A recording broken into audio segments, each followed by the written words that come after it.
गढ़ने की शर्त के समान है। भारत और भारतीयता इस नीति का ध्येय है जो व्यक्ति को स्वाभिमानी, आत्मनिर्भर और स्वतंत्र बनाएगी। The Indian Institute of Information Technology Nagpur offers a warm word of welcome to everyone. After successful conduction of 2 mesmerizing talks under this series of talks NEP Conclave 2021, we have gathered today for the third session. The curtain raiser session was addressed by respected Dr. Anil Sahasrabuddhe, Chairman AICTE. Subsequently, the second session was the official opening session by the architect of the National Education Policy, Padma Vibhushan, Honorable Dr. K. Kasturi Rangan, Chairman of the Drafting Committee NEP. Today, we have with us eminent educationalist Shri Mukul Kanetkar, National Organizing Secretary, Bharatiya Shikshan Mandal. He is a scholarly author and orator and has penned numerous books. He believes that NEP 2020 is the first education policy of independent India which has introduced comprehensive reforms aiming towards Indianization of education to actualize the vision of Atmanirbhar Bharat. My heartfelt welcome to you, sir. It is a matter of great honor and privilege for IIIT Nagpur to have you with us today. Among the 20 Indian Institutes of Information Technology established under the Public-Private Partnership Scheme by the Ministry of Education, Government of India, IIIT Nagpur is one of the institutions of national importance. I welcome the head of the institute, respected Dr. O.G. Kakre, Director, IIIT Nagpur. I also extend a warm welcome to Dr. Ashwin Kothari, in charge Dean, and Shri Kailash Dakle, Registrar, IIIT Nagpur. The NEP points out to the need to provide value-based holistic education in the mother tongue, offer vocational training for skill development, enable experimental and experiential-based learning to develop scientific temperament, and encourage multidisciplinary and interdisciplinary studies. In order to attain these objectives, teachers play an important role from the implementation perspective. To attain the desired outcome of the NEP, IIIT Nagpur has taken this initiative to conduct seamless discussions over all the aspects of the policy, particularly related to higher education institutes. I request Honorable Director of IIIT Nagpur, Dr. O.G. Kakre, to address the participants. Yeah, I'm audible, Adija? Yes, sir. Yeah, so good morning, everybody. Shri Mukulji Kanetkar, today's speaker, National Organizing Secretary, Bharatiya Shiksha Mandal. My colleague, Dr. Kothari, in charge Dean IIIT Nagpur. Mr. Kailash Dakle, Registrar IIIT Nagpur, my faculty colleagues, Coordinator, Dr. Richa and Dr. Parul, and dear participants. I welcome you all to this NEP conclave organized by IIIT Nagpur. It's a talk series. IIIT Nagpur is organizing in a virtual mode, and this will be a third talk on the same subject. We already had a talk by Dr. Anil Sahasrabuddhe, Chairman AICT, and then Dr. Kasturi Rangan, who was the chairman of the drafting committee for this NEP 2020. Friends, all of you know that Government of India has already approved this new National Education Policy 2020 and has already entered into implementation mode by constituting a committee to prepare an action plan for implementation of this NEP 2020. And this NEP talks about much needed reforms in the Indian education system. It talks about multidisciplinarity. It talks about flexibility. It talks about multilingualism. It talks about skill-based education. And it focuses basically on attainment of outcomes. So all of us are well conversant with this paradigm shift in education system called as outcome-based education, which basically focuses on attainment of outcomes. Because in earlier dispensation, we were under impression that if we provide only good teaching, the learning of the student will take automatically, but that didn't happen. So now what we are talking about is whenever a student enter into the system, for the student we will be defining the skills and knowledge that he is supposed to acquire and demonstrate to the professional world, and then we will do everything which is required for attainment of those outcomes. So since the focus is on outcomes, and all of you knows that a lot of efforts are required to be put in, or the responsibility of implementation of these things lies on the shoulders of the teacher. So even though we call OBE or outcome-based education system to be learner-centric, the role of the teacher is very, very important. And therefore, in implementation of the provisions of NEP 2020, the teachers will have a vital role to play.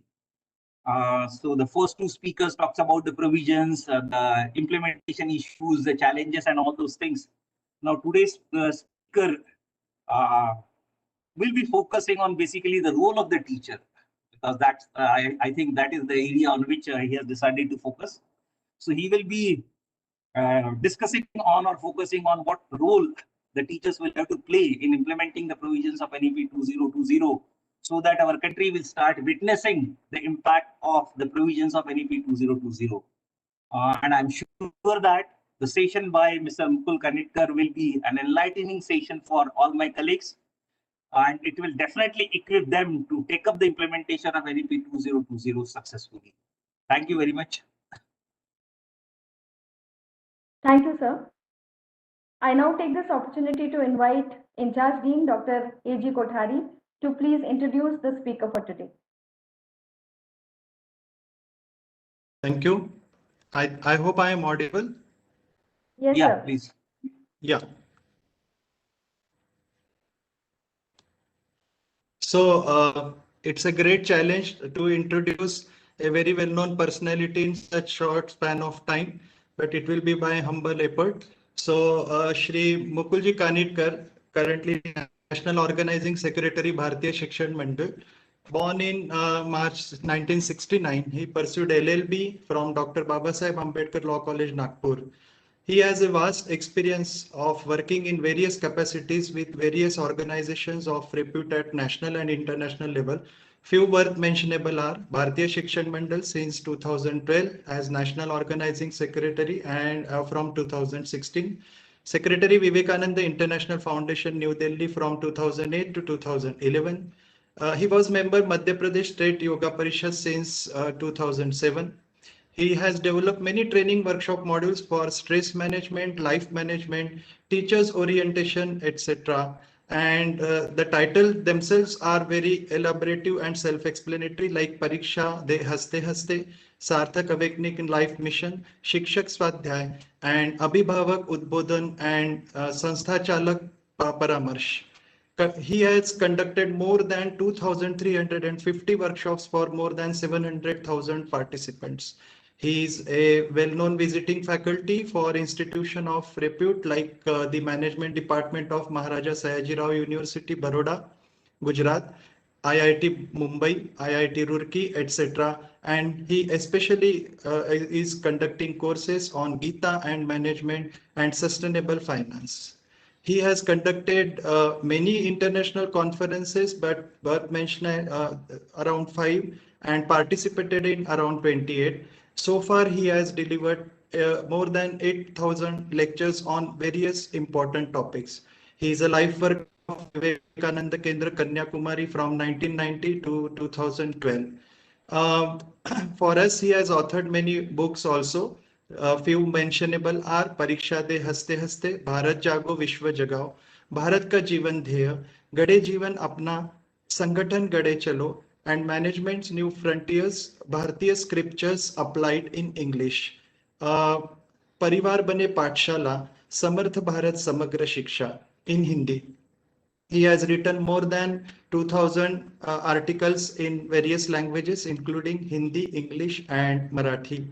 The special achievements are as a pioneer of mass Surya Namaskar programs. The first such event was organized at Jodhpur in 1995. He is organizer of Guinness World Record winning events in Gwalior in 2004 with participation of around 16,000 students, and subsequently in 2005 with participation of around 30,000 students. and holding record for largest yoga class in the name of Vivekananda Kendra Kanyakumari branch Gwalior. He is instructor of Mass Surya Namaskar conducted for more than 10 million students in Madhya Pradesh every year on January 12 since 2007. It is indeed a great opportunity to have word of wisdoms from him and also to interact with him. I will request all the participants to ask questions after his session. I welcome Shri Mukulji and now request him to start his session. Thank you. Thanks a lot.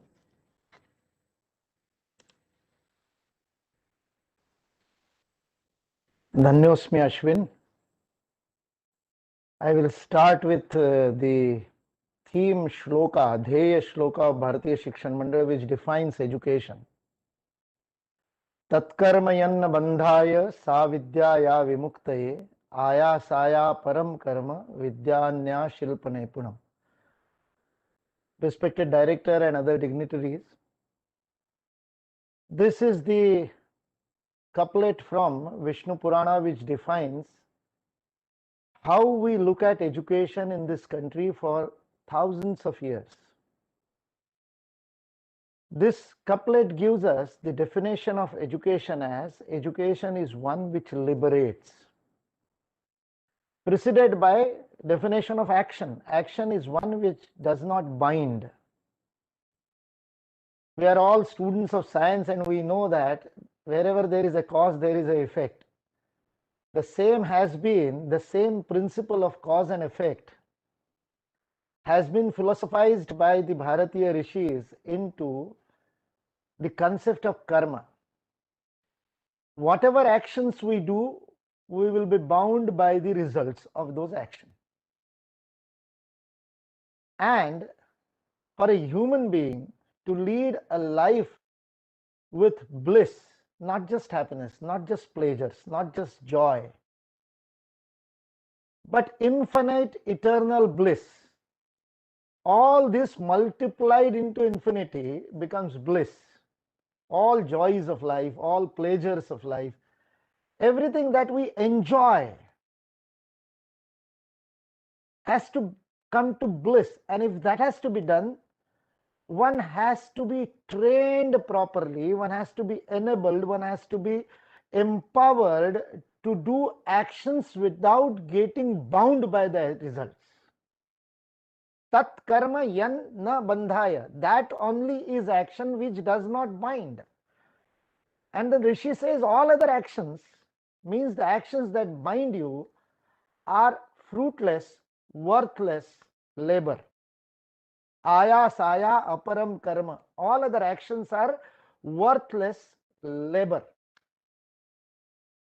And this, to make a human being enabled, empowered to do such actions, what kind of an education has to be given? Sa vidyaya vimukte. Education that liberates from all kinds of bondages, bondages of ignorance, bondages of poverty. Whatever be the bondage, when we say mukti, normally in the Bharatiya context, mukti is always the ultimate liberation, emancipation. We always talk about nirvana, moksha, mukti, like that. But here, when savidyaya vimukte is to be understood, it is not just that spiritual mukti the Rishi is talking about. He is talking about liberation, emancipation at every level. Whatever be the level of bondage, at that level, education should liberate. And this is the basic paradigm shift that is to be needed to be done in education. Education is not just merely limited to providing skills, knowledge, and behavioral pattern to the students to make them earn livelihood. No, that's a very limited purpose. That will happen. That will happen as a byproduct. If you create a human being whose personality is overall developed, who is enriched, who is empowered, who is complete in all the senses. In Sanskrit, we call such person as yukta. one who has all the essential attributes, one who is full of those attributes. Yukta means one who has those attributes. So education, to be liberating, it should become enabling. Vidya Muktakari has to be Vidya Yuktakari. Education will liberate only if it empowers, enables the students and the teachers, both, all those who are involved in the process of education, process of learning, should slowly grow, gradually grow. Sahana Vavatu, that is the prayer that the teacher is doing from the Upanishadic times. Let both of us grow. Sahanau Avatu. In Sanskrit, this is in a special. We have singular and plural in English, but in Sanskrit there is dvivachana, one which is applied only to two. This Sahana Avatu is a prayer for two. Let both of us grow. Sahanau Avatu. So the teacher and the student together grow gradually each day, become more yukta. To become mukta, you have to become yukta. And if Vidya is muktakari, it has to be yuktakari. If Vidya is muktakari also and yuktakari also, then naturally, if it is liberating and enabling, then the third purpose of education comes into focus, which is called as Vidya Arthakari. Then it will be a productive education. Then earning livelihood will not be a problem, will not be a challenge at all. We still have more than 10,000 Gurukuls working in this country, and Bharatiya Shikshan Mandal is organizing them into through our Gurukul Prakalpa. We have in fact brought together more than 4,000 functioning Gurukulas. And when we look at the results, when we look at the outcome of this Gurukula, the student after 12 years who is coming out of the Gurukula is not bound by the specialization that if you are an engineer, you can only practice that. If you are a doctor, you can only practice that. Our Gurukula student is free to go into any field he feels like, because he is good in kalas, he is good in arts, he knows music, he can play flute, he can play sitar, he can play more than 26 different instruments, he can sing, he can dance. At the same time, he knows how to get into agriculture, he knows Ayurveda. So he knows so many things that he can decide his own specialization. After completing education, he can go into any field. Vidya becomes Arthakari if it is Yuktakari. You have enabled him, you have given him so much knowledge of life that he can now choose his livelihood. So Muktakari, Yuktakari, Arthakari. That is Bharatiya concept of education. And why I started this on a talk about NEP, and in that also the role of teachers in implementing NEP, is we have to keep that ideal education into mind when we are trying to implement this national education policy. This national education policy has all the seeds. I repeat, this national education policy has all the seeds of again regaining, rejuvenating this kind of an education system which was there in this country for ages together, and for which this country was known as Vishwaguru, Jagadguru, the guide of the whole world for thousands and thousands of years. And the whole world was looking towards this country, looking towards Bharat. We're coming here in lots and lots. Nalanda, they say, had a waiting list of more than 15,000 students every year. That was the waiting list, because only 10,000 could be admitted. And every year they used to conduct entrance test, Nalanda, like what we have IIT JEE now. That was there in 6th century, that was there in 7th century. Phi Yan and all those travelers from China and all over the world have chronicled this about the Gurukuls in this country. To regain that kind of a supremacy in education, to rejuvenate our education system, to provide the same quality of education at the global level, not just to this country, the paradigm shift has to happen in the attitude of the teachers. How they look at themselves and how they look at students and how they look at the whole education process. And those seeds are available in this National Education Policy, which is a 66-page document, a very small document, 66 pages of A4 size. Any one of you can read it out within half an hour or 40 minutes.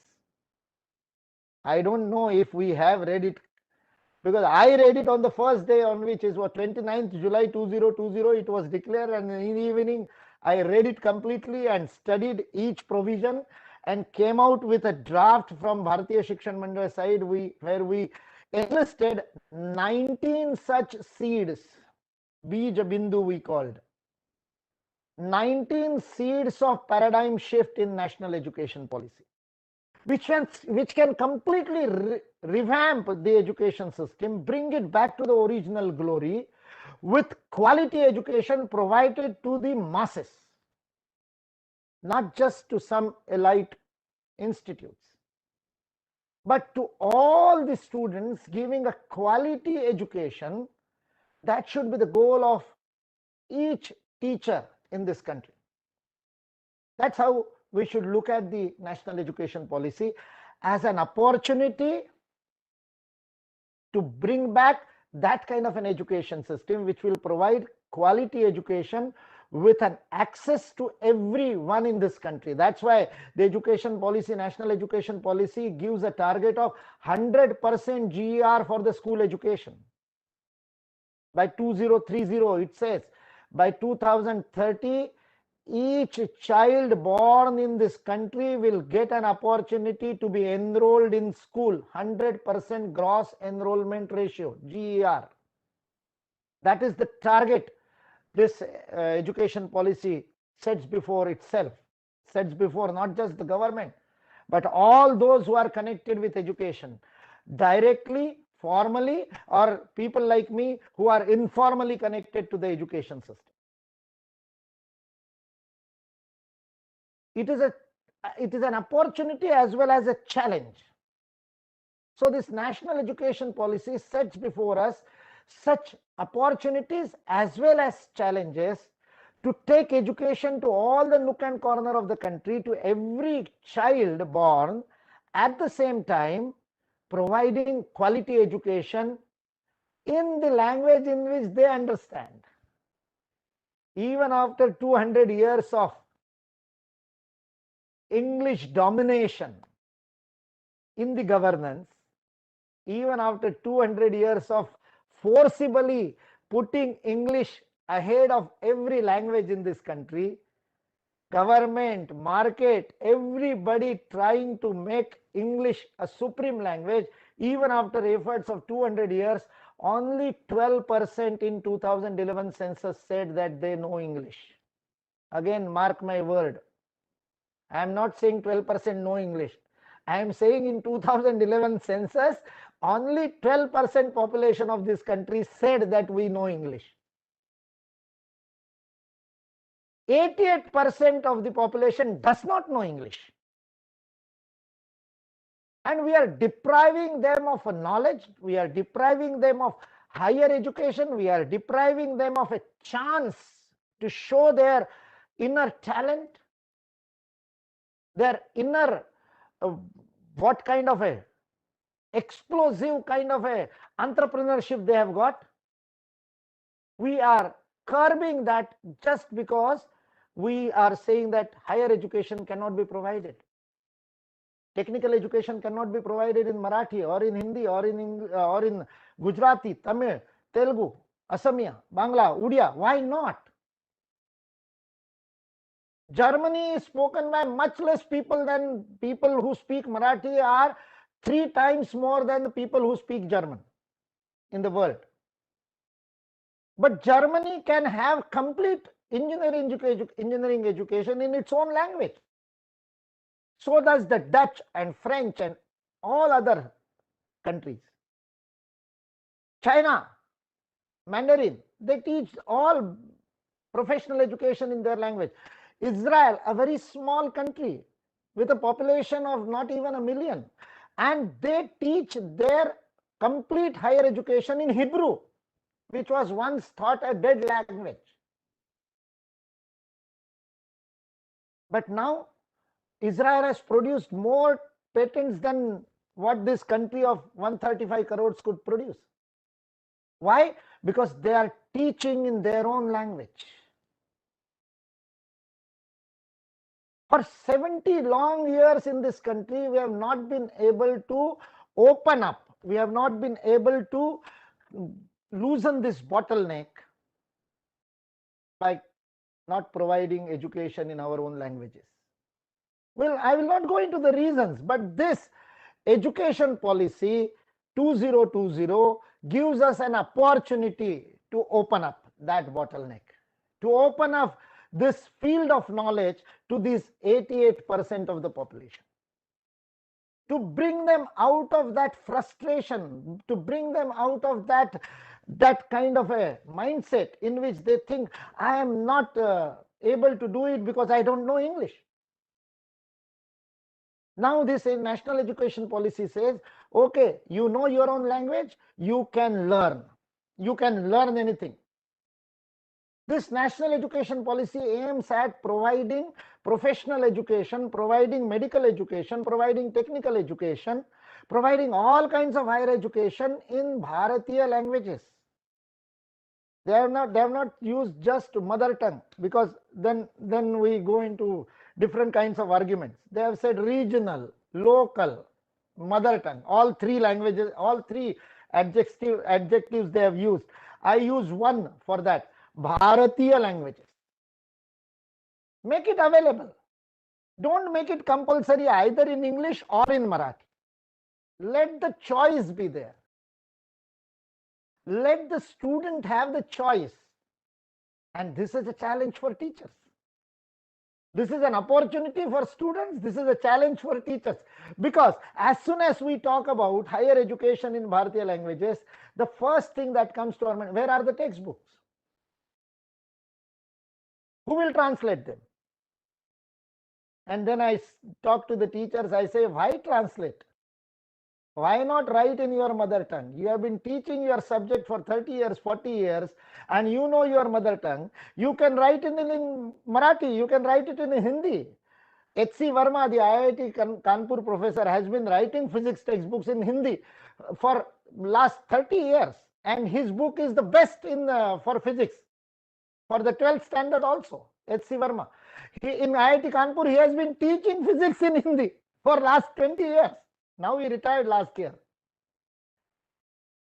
So there are examples. This can be done. In our own VNIT, we have many people who have experimented like that. One of our friends, Sachin Mandavgani, he experimented that.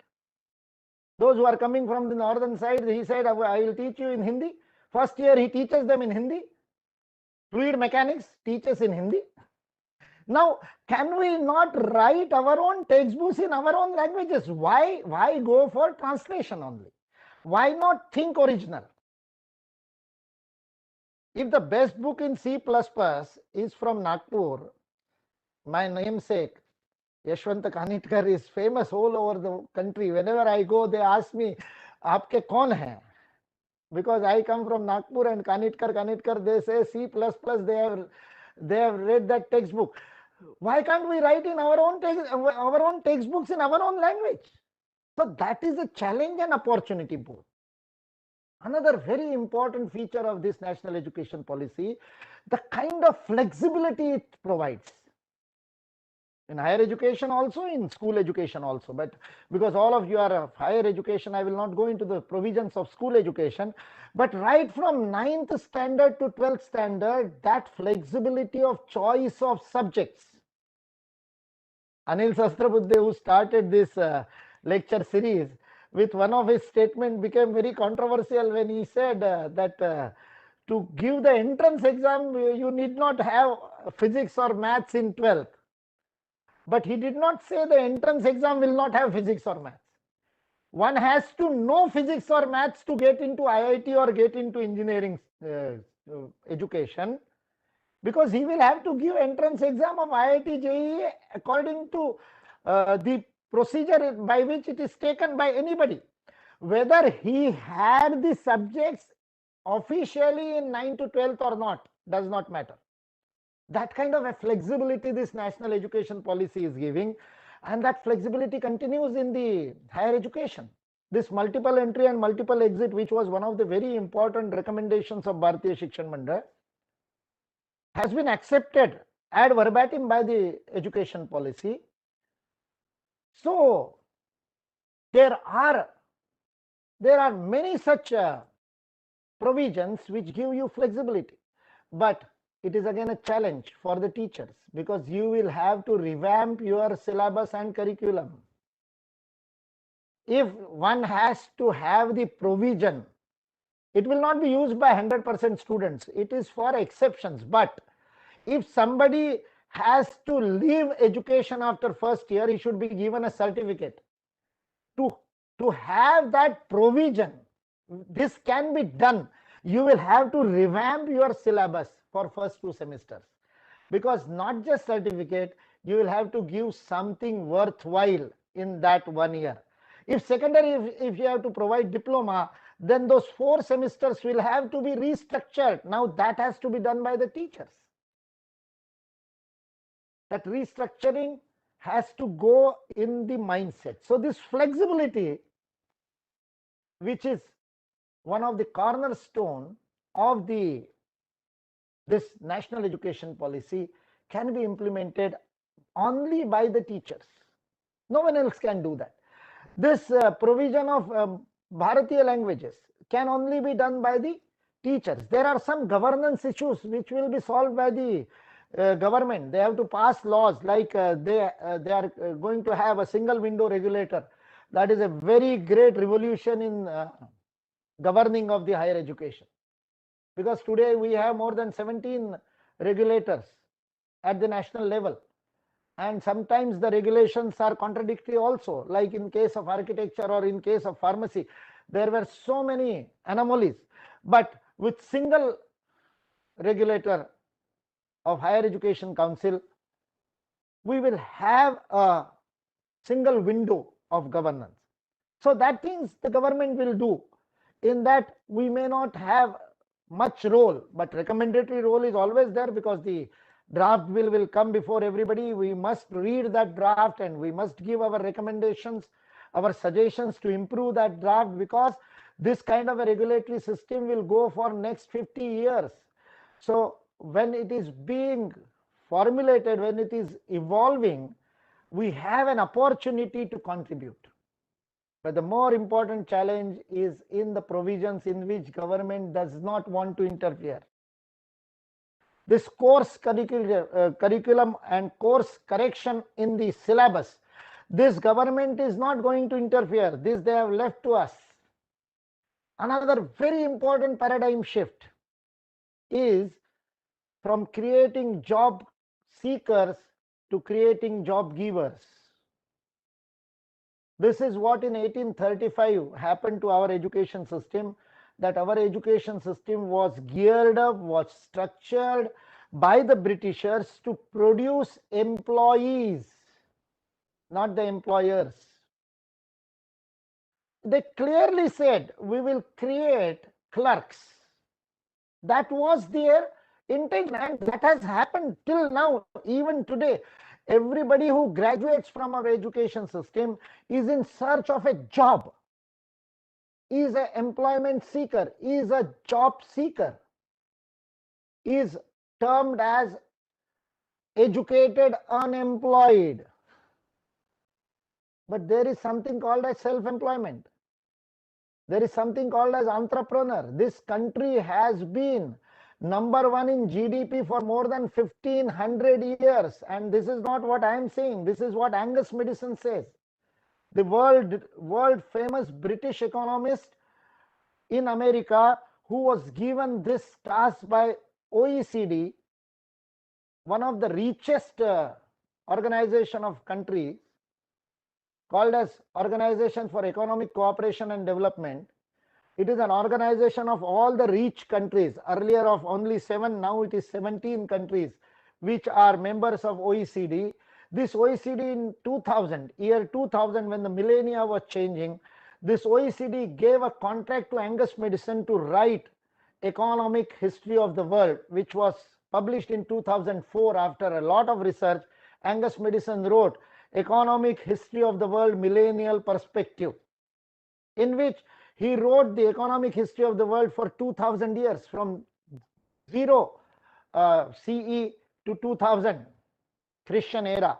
He wrote for 2000 years of common era. He wrote the economic history of the world, and in which he said for first 1500 years, for first 15 centuries, Bharat was contributing to the tune of 46 to 66% of the world GDP. Contribution of Bharat was almost 2/3 of the world GDP till 1500. And how this happened? This just did not happen because of agriculture. This happened because of the manufacturing sectors. We have been eternal entrepreneurs, traders, and manufacturers. We manufactured goods and took them all over the world. That's why the Silk Route was there. That's why our navigation was happening from Chola Rajendra, who had his in Tamil Nadu. His capital was in Tamil Nadu. His ships will go to China, all along the South China Sea, and were doing trading with thousands of countries. This Bharat has been traditionally an entrepreneur's country.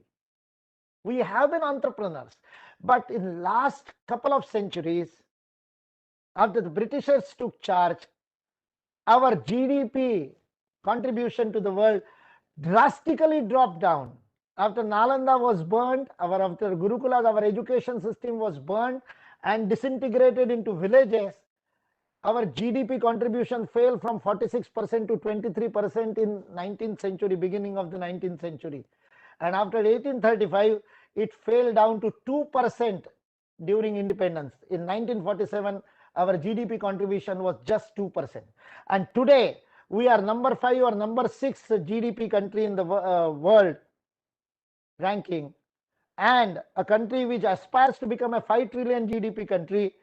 The main paradigm shift has to come from creating job seekers to creating job givers. And this is what NEP aims at. And this can happen only if teachers change their classroom techniques. If the teachers do not change their mindset, their attitude, the policy cannot in itself create job givers. So this incubation, this startup, this mudra loans, this can all become effective only if the teachers change their mindset. This all can help the students if we decide to create job givers, and that kind of a methodology, pedagogy is used in our classroom. Learning methodologies are changed, outcomes are changed for creating job givers, entrepreneurs. These are very important features of NEP which demand implementation from the teachers. People ask me, when is it going to be implemented? I said it started implementing on 29 July. When the cabinet accepted this 66-page document as national education policy, this policy came into existence. Implementation started on 6th of August. Within 7 days, the name of the ministry was changed back to Education Ministry. Today it is Ministry of Education, no more HRD. And this name change is not just for the namesake. This changes the whole attitude. HRD means creating human resource, again only creating job, only creating employees, not employers. So we are not just creating human resource, we are giving them education so that they are completely transformed, a personality is developed, and they can choose to be job giver or job seeker, whatever they like. They get the independence, get the liberty of choice, that option of choice. that the name change of the ministry is not just for the namesake. It changes the attitude. This happened within 7 days. Like that, many of the provisions are already being implemented. So implementation is not going to happen. It is happening. What is our contribution? I will end with just one simple comment which I always make when I am talking to, especially talking to gurus, talking to teachers. You have heard first 2 talks in this series by Anil Sahasrabudhe and by Kasturi Ranganji. I am very closely working with them for last 4-5 years. And I have seen what kind of a labor was put in by Kasturi Ranganji, what kind of hard work, efforts, what kind of intention. Every one single provision of the NEP is well thought of, not just by Kasturi Ranganji, whole of his team. May it be MK Sridhar, may it be Kanti Maniji, may it be Manjul Bhargav, the youngest rishi of the team. I call it a team of rishis. I call Kasturi Ranganji the modern rishi, because that rishihood can be seen. When he gave talk, you must have seen it. That simplicity, that beauty of thought, that clarity of thought, that comes through realization, by experience. And that rishi gave us a very great national education policy. All these rishis.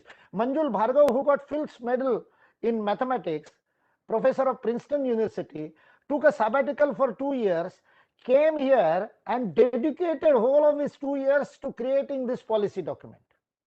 Each word was debated, not just within the committee. After the committee created a draft or almost 240 pages, it was then pruned down to 108 pages, and then those 108 pages were debated, discussed in the PMO. And Manjul Bhargav was discussing it with the Prime Minister and with other officers in the PMO, and each word was discussed. In that chapter of holistic syllabus for higher education, there was a word called liberal education. And there was a debate on what does it mean by liberal education. 50% of the syllabus for the engineering student will consist of life-saving material, which normally is in humanities or in management or in environment or in other sectors, will be given to every student, may it be engineering student, may it be medical student. This holistic syllabus, this liberal education concept. The word liberal has become very controversial. So that word of liberal education was debated, fiercely debated by people. I was involved in that debate. Each word was debated, and after that kind of a shastrartha, after that kind of a debate and after that kind of a discussion, this document of 66 pages has come out. We all must read it. And I will end with this.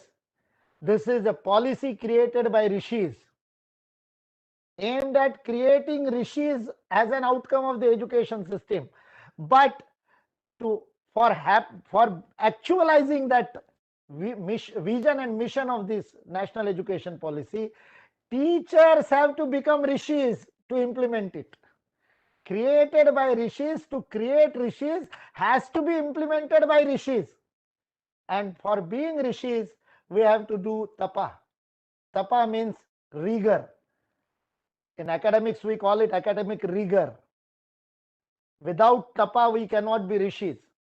So let us all resolve today to do the tapa that is needed to implement this national education. I can tell you it is not easy. It is not in our comfort zone. We'll have to come out of our comfort zone. To become rishi, we have to come out of our comfort zone. Kasturi Ranganji must have told you the incident in which he went to one of the remote villages in Chhattisgarh to meet Swami Vidyasagarji Maharaj, the Jain Muni, because Swami Vidyasagarji will only walk, so he cannot go to Bangalore to meet Kasturi Ranganji. Kasturi Ranganji came out of all the comfort zone, AC room and all that, and went to the village in which that Jain Muni was residing, met him, discussed with him, discussed the recommendations given by the Jain Muni for the education policy, and included some of them. That kind of effort was put in by rishis to create this education policy. So we have to come out of our comfort zone. We have to think. We are not against any language. You can see I am speaking in English without any effort. Speaking in English is not a problem. I do not profess Bharatiya languages because I don't know English. I know English. I have command over English. I have been speaking in English because I was secretary of Vivekananda International Foundation. So that's not a problem. But still, 88% of Bharat does not know English. Have karuna for them. Have compassion for them. Why should they be deprived of the great knowledge of physics or great knowledge of chemistry or great knowledge of electronics? Why shouldn't they know that? Why should we not provide that knowledge in Marathi, Hindi or other languages? With that kind of a karuna, all of the teachers should do tapas. Karuna plus tapas is equal to knowledge, and that knowledge is always useful knowledge. That knowledge is always applied knowledge. That knowledge is always good for the society, is benevolent knowledge. So let us all be the creators of benevolent knowledge. Let us all be Rishi and implement this national education policy created by the Rishis to create more Rishis. That should be our aim of implementing this national education policy. Thank you. Okay, good afternoon, sir. There are some questions from the participants. So let me ask one by one. So first question is, sir, he want to ask you that in what aspects is the new education policy 2020 different from the current education policy? What are the qualities or provisions of the new education policy 2020 that make it different from the current education policy? This is one question, sir, from the participant. There are many such provisions. I gave only 5 of them. I told you that we have enlisted 19 such points which make it a unique national education policy, unique from others. It is not just new, it is national in its character. That is the most important. It is rooted in our own historical experience. It is rooted in Bharat's historical experience, and it categorically says that it will be Bharat-centric, completely nationalistic. Like for example, there is a chapter or there is a point, sub-point on internationalization of education. Till now, whenever we were thinking about internationalization of education, we were discussing about our students going to the elite universities outside, or when we talked about allowing foreign universities to open their campuses in this country, we always talked about other countries coming to our soil. But for the first time, a government document enlists that Bharat should become Vishwaguru. In English, they have used the word Vishwaguru. Point number 22 of the policy you should read.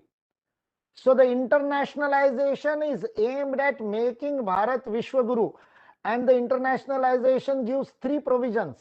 The provision of allowing foreign universities to open campuses is preceded in the first part of the same sentence. In the sentence in which the policy said top 100 universities of the world should be allowed to open campuses in this country according to law of land. That is the most important thing. They will not be given any special privileges. They will have to follow the same rules and regulations which Bharatiya universities follow. But before saying this, in the same sentence, the first part of the sentence said the best 100 universities of the country will be allowed to open campuses outside the country, abroad. We can go to Somalia, Ethiopia, Rwanda, and many other African countries, South Asian countries, Indonesia, Malaysia. They are ready for Bharatiya universities, and Bharatiya universities should be allowed to open campuses outside. So that is the change of outlook in this NEP. It does not just talk about begging, it talks about giving. And then it says more and more foreign students should be given admission in all the Bharatiya universities. That is the third point of internationalization. So these, at every point, this kind of a paradigm shift is there in this policy, everywhere. What were being talked earlier, this policy is talking it from a totally different perspective, thinking about an Atmanirbhar Bharat, not as a beggar Bharat. Okay, thank you, sir. There is second question. To understand a technical subjects, all the contents are available in English only everywhere. So it's very difficult to learn in our mother language. How to overcome this problem? This is the another question, sir. I think I have answered that. We will have to create our own textbooks. Japanese are very fanatic. The Japanese, they will create they will create, not only create textbooks in Japanese, they will translate every word in Japanese. So for television, there is a word in Japanese. For mobile, there is a word in Japanese. So one extreme is Japanese translation, kind of translation, having everything translated. And when I asked a Japanese scientist, why you do that? So he said, these Americans are great thieves. If we do research in English, they will just borrow from us. So that's why we do all our research in Japanese, to keep it secret. That's what the Japanese scientists told me. So they translate every word. What we are suggesting is not doing such kind of a technical translation. We need not call, I call mobile as Chala Durbash. I call email as Anudak in Hindi. On my visiting card in Hindi, I have written Anudak, my email ID. We have created an app. Bharatiya Shikshan Mandir's Research for Resurgence Foundation created an app in which you can create your own email ID in Bharatiya languages. My email ID is in Devanagari, mukul@pata.bharat. That is my Devanagari mail ID. That apart, but for the technical education, we say that translation should not be word wise. We use the words in English, no problem, because most of those words are in Latin, not in English also. So English has borrowed it from many languages. So technical words need not be translated, but operative words should be translated. It should be in Bharatiya languages. Mobile को इस प्रकार से किया जाता है. आप VLSI सिखाते समय, वेरी लार्ज स्केल इंटीग्रेशन सिखाते समय, आप उसकी चिप के, माइक्रोचिप के नाम बदलने की जरूरत नहीं है, किंतु इंटीग्रेशन कैसे किया जाता है ये सिखाना तो हिंदी में हो सकता है ना. That kind of a translation we are talking about, so that the other person understands. Right, sir. Thank you for that answer. So there is an interesting question. After implementing the new policy, how do you look at the employment of the job seekers of the old education policy? The paradigm will shift, but 100% paradigm shift is not needed. 100% job givers cannot be there. Then whom they will give jobs? So some of them will be the job employees should be there. But if somebody wants to be an employer, there should be a possibility and there should be more impetus and more incentive for the job givers. So every one person in 100, if it becomes job giver, the job seekers will always get jobs. There will be dearth of employees. Thank you, sir. So one more question. What do you think about the perspective of Sanskrit in future?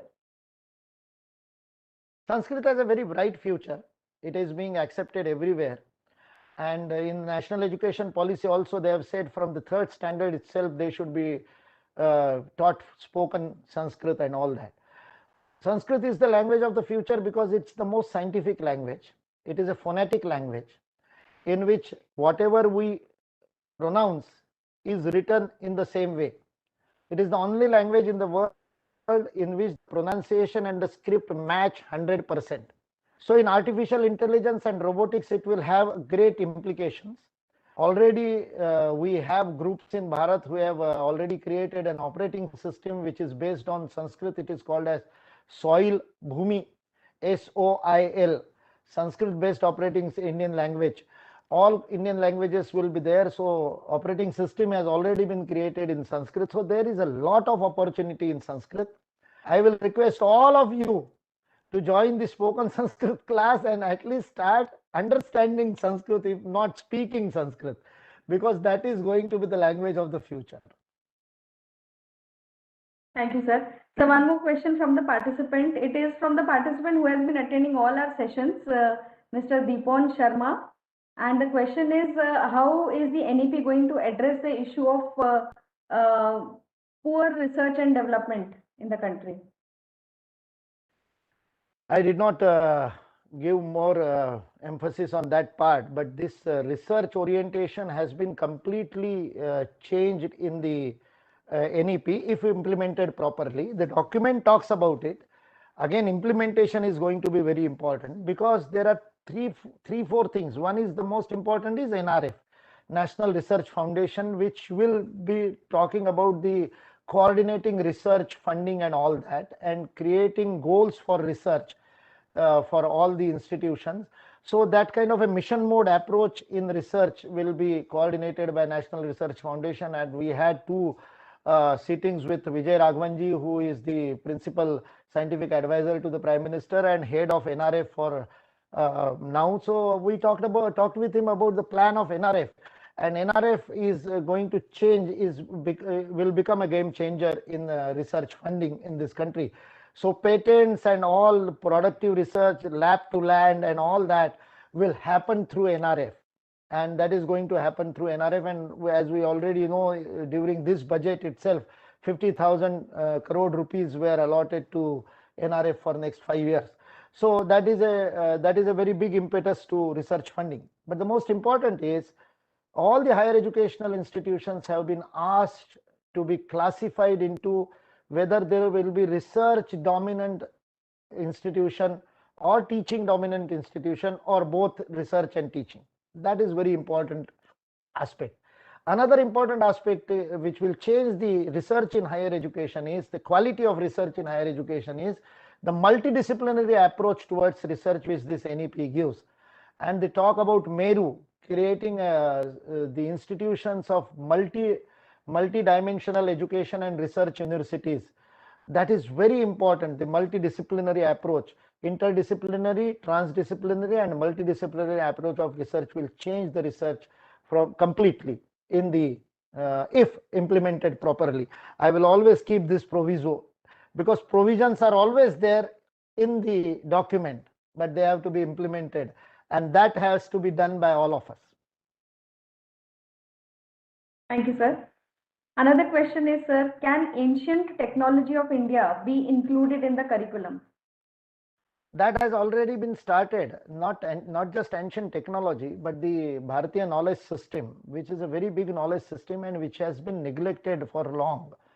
So already AICT has got a cell now, which is working on Bharatiya knowledge system, and 100 marks paper for all the engineering graduates will be there, which will give the introduction to Bharatiya knowledge system.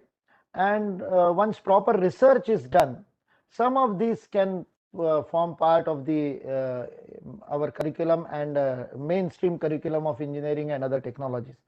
In Research for Resurgence Foundation, which was created in 2016 in Nagpur by Bharatiya Shikshan Mandal, we always talk about our research in ancient technology should be futuristic. We will do research in Pushkar Vimana not to prove that Pushkar Vimana existed. We will do research in the technology of Pushkar Vimana only if it can be used today.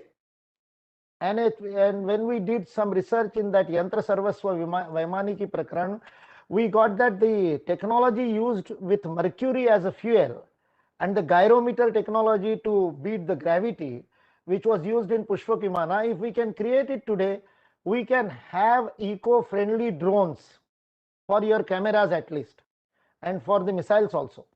So that can be a futuristic technology based on ancient knowledge. That kind of a thing should be done, not just with pride in our ancient history. If we do research with only that pride, that is useless. It should be futuristic research in the history. I like that, sir. Thank you, sir. Sir, one more question from our faculty of IIIT Nagpur, Dr. Atish Daryapurkar. Sir, you can unmute and ask your question. नमस्कार sir, मेरा नाम doctor आतिश दरियापुरकर है और मैं science का faculty हूँ. Sir, you have elaborated one of the important aspect of NEP, that is much more important. Sir, as we know that Vedic literature that is Bhagavad Gita, and all Veda has a depth of knowledge, and it is the source of knowledge, right? But to understand and gain the knowledge, one should have that eligibility, one should have that capability, right? And like Bhagavad Gita also have a lot of flexibility and freedom. Similar to this, when I go through the draft and when I attend the sessions, NEP has given a much more flexibility. So sometimes I fear ki in Marathi saying स्वातंत्र्याचा स्वैराचार, but depending on the understanding of the people or depending on the capability of people, they will come out with the meaning, and there is a chance to pollute the NEP. So what is your opinion on these aspects, please? Thank you. That danger is always there. ये खतरा तो हमेशा रहेगा, लेकिन मुझे उससे बड़ा खतरा जो लगता है कि lot of autonomy has been given in this national education policy, बहुत ज्यादा स्वायत्तता दी है. मुझे तो स्वैराचार तक जाने का खतरा कम लगता है. मुझे तो खतरा ये लगता है कि उस स्वायत्तता का उपयोग करने के लिए हम तैयार है क्या? Are we ready to use that autonomy? For last more than 185 years, we have been so much got used to being dictated. Somebody else will tell us what to teach. All not just the syllabus, even the what should be the steps in mathematics. We teach students all those steps also, not just the solution, not just. So that kind of a structured education system which we have created, the first challenge will be to accept the autonomy and the flexibility. स्वैराचार तो बाद में आएगा, और आने भी दीजिए, कोई दिक्कत नहीं है, वो आने से भी ठीक हो जाएगा. लेकिन बिना स्वातंत्र के तो बहुत दिक्कत है. बिना स्वातंत्र के तो जो गुलाम हम पैदा कर रहे हैं, वो गुलाम तो देश को बहुत सत्यानाश कर देंगे. 2-4-10 स्वैराचारी पैदा हो जाएंगे तो कोई दिक्कत नहीं है. They can be taken care of. More important is we should get ready to use this autonomy positively. Yes, sir. But actually, sir, there is a question ki from where this to be start, or this need to be start actually. Institute will take the lead, or from our own classroom. For a teacher, the greatest laboratory is his classroom. We should start from there. Take 3 principles from the NEP and start implementing it today in your classroom, whether it is virtual or face-to-face classroom. You can start it with your student and you will get great results. Thank you, sir. Thank you, sir. One more question, sir. Sir, in this pandemic time, do you think there will be difference in progress levels in rural versus urban kids or teenagers due to faster availability of technology in urban education? That is the question from one of the participants, sir. That is one of the dangers when we rely too much on online education. But the government is looking at that aspect, and television has reached almost all the nook and corner, even in the remotest of the areas, tribal areas. We have television, and there are 26 channels, television channels completely dedicated to education.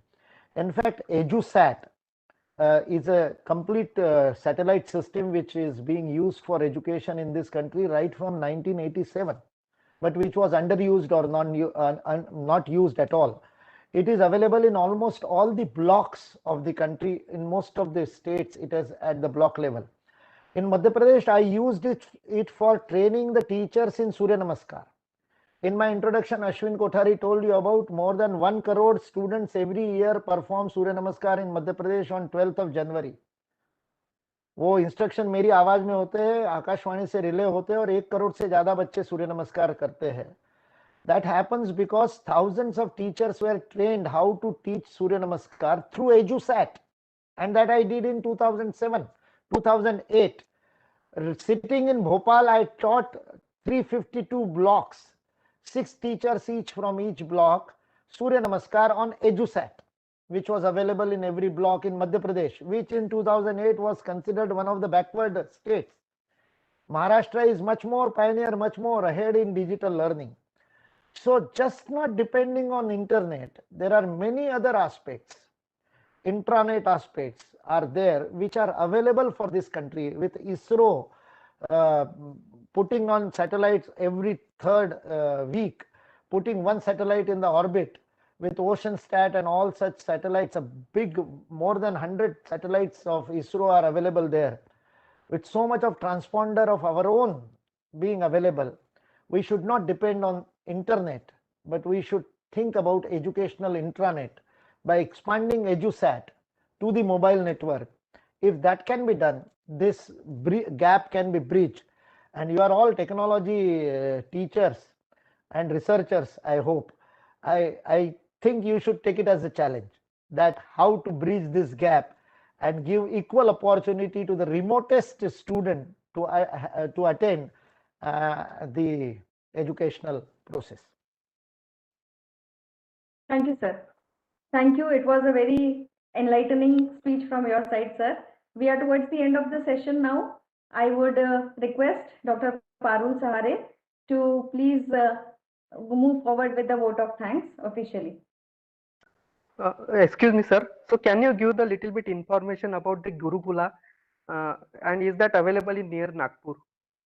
Near Nagpur, there are 2-3 Gurukulas. In Nagpur itself, there are 2 Gurukulas, but most of them are Veda Pathshalas. The Gurukul that I talked about, the complete Gurukul, which we call Yuganukul Gurukul or Samagra Gurukul, a holistic Gurukul, that is not available nearby Nagpur. The nearest is in Kolhapur, Kaneri, which is one of the very good. Kaneri Mutt has got very good Gurukula. We are planning to start one in near on Katol Road in Nagpur, but it will take more than 1 year now. But you should visit the Kaneri Gurukula, or you can visit the Hemachandracharya Gurukul in Ahmedabad or Veda Vidyan Gurukul in Bangalore. And for girls, there is a Maitri Gurukul in Bangalore, which is real eye opener. You can go and visit that and get the idea of Gurukula. Somebody in the chat has asked, there is a provision for translation, our ancient script. It is going on. There is a Vedic heritage portal maintained by IGNCA, Indira Gandhi National Center for Arts. You can visit that Vedic heritage portal. There are a lot of translations available there. Then another super site is being managed by IIT Kharagpur, which has got all the scriptures available in English and other languages. So a lot of translation is being done, and there is a translation mission which is going on. There is National Manuscript Mission, which is working for last almost 12 years, and which is digitizing most of the manuscripts available in the country, and then making them available online. And the second stage is translation of that. So that is going on. A very big project is going on that. Okay, sir. I invite all of you to connect with Research for Resurgence Foundation in Nagpur, and you can get more opportunities to know about it. It is there just in front of Bal Jagat. The office is there in Lakshmi Nagar. Research for Resurgence Foundation, just in front of Bal Jagat. That Purti, that lane, Athrasta Chowk, that Purti lane is there, no? That ends in Bal Jagat. Just in front of that, our Research for Resurgence RFRF office is there. Ankit Kalkotwar, who organized this with Parulji, he is there in RFRF. Yes, sir. Thank you, sir. Namaskar. I, Dr. Parul Sahare, extend heartiest thanks to Sri Mukul Kanitkar sir for accepting the invitation and sharing your valuable time with us. We are grateful to you, sir. On behalf of IIIT Nagpur, I assure you that we will put all efforts in building the education system of India and will work towards NEP implementation. I am thankful to all the participants for joining the conversation. Thank you. Sir, now I would seek the permission of Mukul Kanitkar sir, keynote speaker of today's talk, to end the session. Prior to formal conclude of meeting, I would just add here a very personal dhanyavad to Mukul bhai. And another thing is IIIT would always love to participate in any kind of activities for NEP propagation, or it can participate in activity for surveys and very resultful implementation. So as a dean, I can assure that, and a very thanks to you, sir. Thank you. Thank you, sir.